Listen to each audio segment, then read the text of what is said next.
Thank you sa yummy na halo-halo. Ayun, libre daw.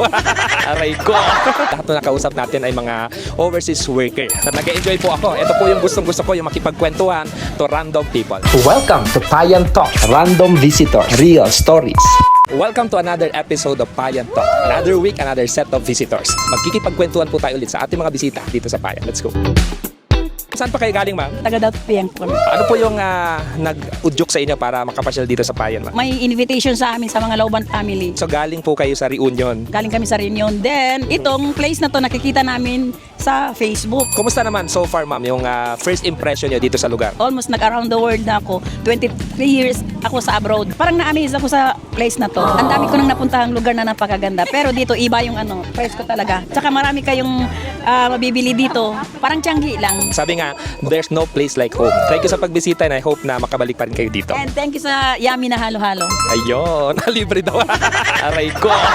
This time, dito po tayo sa grupo na to. Let's go. Name niyo po, ma'am? Bay na tao. Ano niyo po ito? Pamangkin at saka kapatid po. So, kaway. Saan pa po kayo galing, ma'am? Galing po kami ng Dalikan. First time niyo po ba dito? First time ko po.